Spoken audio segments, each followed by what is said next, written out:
দেশত্যাগের আগে পদত্যাগ করেননি শেখ হাসিনা। সংবিধান মতে তিনি এখনো বাংলাদেশের প্রধানমন্ত্রী। আগামী দিন তিনি ক্ষমতা গিয়ে আরেক স্বৈরাচার হবেন না, তার বিরুদ্ধে আবার শত শত হাজার হাজার ছেলে মেয়েরা রক্ত দিবে না।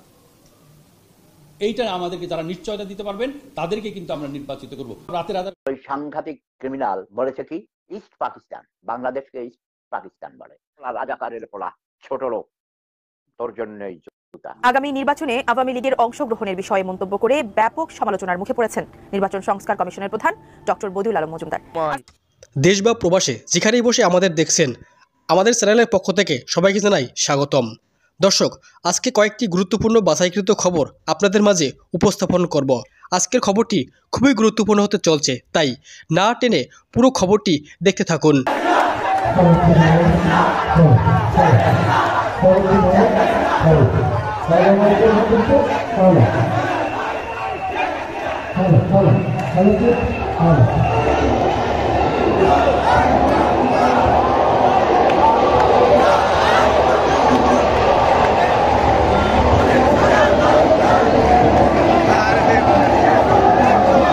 ফের রাজনীতির ময়দানে শেখ হাসিনা। বাংলাদেশের ক্ষমতাচ্যুত প্রধানমন্ত্রী বিবৃতি এক্স হ্যান্ডেলে পোস্ট করেছেন ছেলে সজীব ওয়াজেদ। যারা অবৈধভাবে ক্ষমতা দখল করে সাধারণ মানুষের উপর অমানবিক নিপীড়ন নির্যাতন চালাচ্ছে, তাদের দাঁত ভাঙা জবাব দেওয়ার ডাক দিয়েছেন শেখ হাসিনা। ক্ষমতাচ্যুত প্রধানমন্ত্রী বিবৃতিতে বলেছেন, 14ই ডিসেম্বর বাংলাদেশের শহীদ বুদ্ধিজীবী দিবস। জাতির সংকটময় মুহূর্তে এবছর দিনটি পালিত হচ্ছে।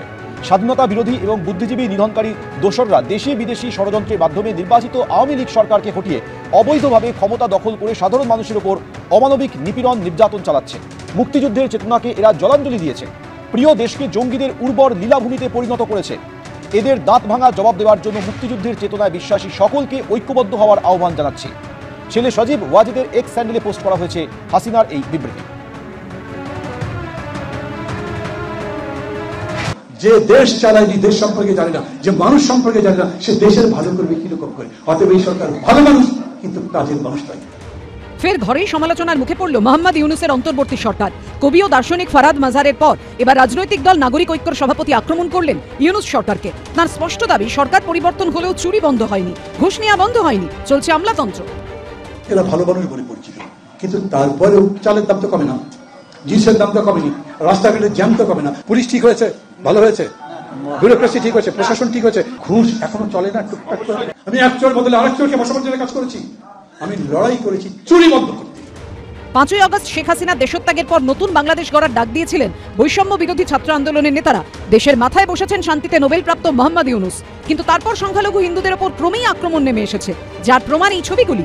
অথচ সব দেখেও যেন কিছুই দেখছে না ইউনূস সরকার, যার বিরুদ্ধে আগেই মুখ খুলেছিলেন কবি ও দার্শনিক ফারহাদ মাজার। চিন্ময় কৃষ্ণের মুক্তির দাবিও তুলেছিলেন তিনি। আমি শুধুমাত্র বিনীত অনুরোধ জানাবো যে চিন্ময় কৃষ্ণ দাসের বিরুদ্ধে সত্যিকারের কোনো অভিযোগ না থাকে, প্রথম কাজ হচ্ছে তাকে মুক্তি দেওয়া। তাকে কোনোভাবেই বাংলাদেশের রাষ্ট্রদ্রোহী বলে মনে হয়নি। তাদের কিছু অভিযোগ আছে এবং এর আগে বিভিন্ন রকম রাজনৈতিক দলগুলো তাদেরকে ব্যবহার করেছে, অত্যন্ত খারাপভাবে ব্যবহার করেছে। এমনকি বাংলাদেশের প্রধান বিচারপতি সৈয়দ রেফাত আহমেদকেও কার্যত ইউনূস সরকারকে রাজধর্ম পালনের কথা মনে করিয়ে দিয়ে বলেছিলেন, কেউ যাতে ন্যায় বিচার থেকে বঞ্চিত না হয় তা নিশ্চিত করতে হবে। আইনজীবীরা সংবিধানের প্রথম সারির রক্ষক, আইনজীবীরা কণ্ঠহীনদের প্রতিনিধিত্ব করেন, ন্যায় ও সত্য প্রতিষ্ঠায় অসীম ভূমিকা রাখেন আইনজীবীরা। আর এবার নাগরিক ঐক্যর সভাপতি সরাসরি বললেন, দেশের সরকার পরিবর্তন হলেও চুরি ঘুষ থামেনি। আমি লড়াই করেছি আমার অবস্থার বদলাতে, আমি দেশটা ভালো বানাতে চাই, ভালো হয়ে যান সবাই। আমি এই জন্যই বলি, এই যে সরকারটা এই সরকারি কাজগুলো করতে পারেনি, রাজনীতি তো কোনোদিন করেনি। আগে খুব রাজনীতি করে, ভাই ভালো মানুষই রাজনীতি করে। এখন সবাই বলছে একটা ভালো রাজনীতি সরকার যদি হতো তাহলে তারা চালাতে পারতে পারে না লোকে কেন?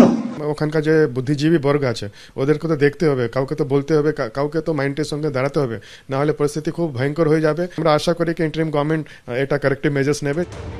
বাংলাদেশের অন্দর থেকে দেশত্যাগের আগে পদত্যাগ করেননি শেখ হাসিনা। সংবিধান মতে তিনি এখনো বাংলাদেশের প্রধানমন্ত্রী। ক্ষমতাচ্যুত প্রধানমন্ত্রী শেখ হাসিনার পদত্যাগ ইস্যু নিয়ে আবারও শুরু হয়েছে নতুন টানাপোড়েন। অন্তর্বর্তীকালীন সরকার সাবেক প্রধানমন্ত্রী শেখ হাসিনার পদত্যাগপত্র সংগ্রহ করে জাতিসংঘের কাছে হস্তান্তর করতে ব্যর্থ হলে জাতিসংঘের নির্দেশে পুনরায় ক্ষমতা ফিরে পাবেন আওয়ামী লীগ সভানেত্রী ও সাবেক প্রধানমন্ত্রী শেখ হাসিনা। জাতিসংঘের এমন নির্দেশ এবং শেখ হাসিনার পুনরায় ক্ষমতা ফিরে পাওয়া নিয়ে বিস্তারিত জানতে আমাদের সাথেই থাকুন। গত 5ই আগস্ট বৈষম্য বিরোধী ছাত্র আন্দোলনের জের ধরেই দেশ ছাড়তে বাধ্য হন আওয়ামী লীগ সভানেত্রী শেখ হাসিনা।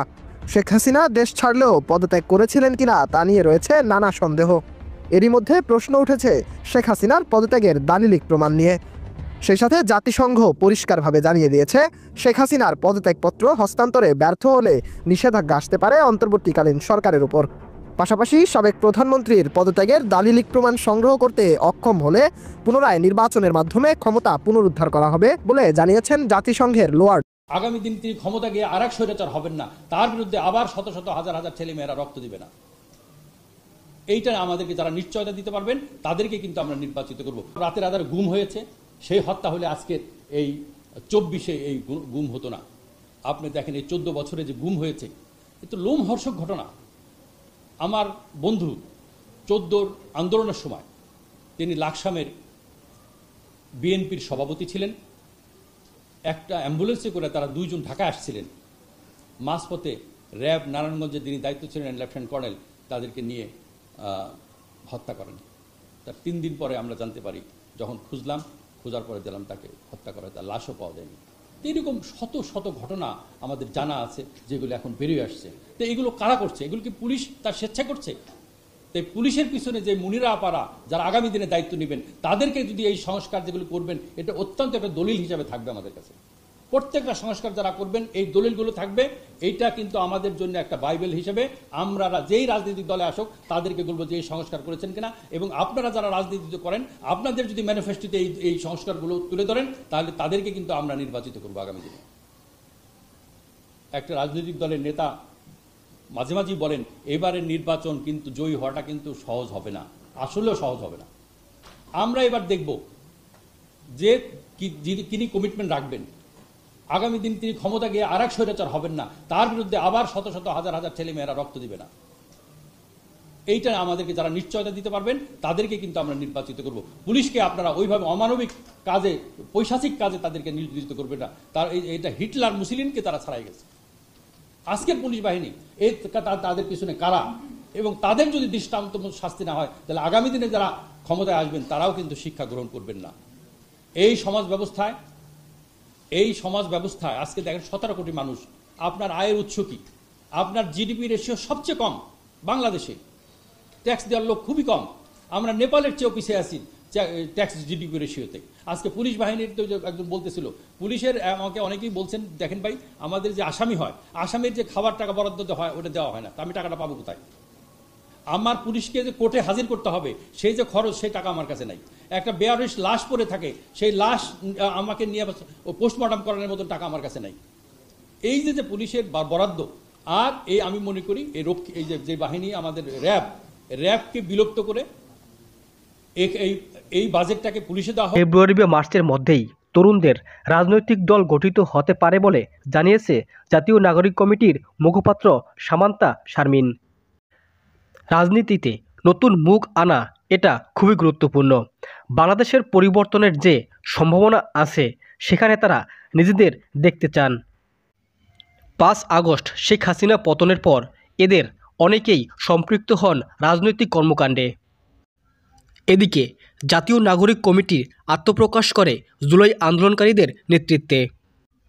দর্শক, আমাদের এই ভিডিওটি ভালো লাগলে একটি লাইক দিবেন, আর যারা নতুন আছেন তারা চ্যানেলটি সাবস্ক্রাইব করে আমাদের পাশে থাকবেন।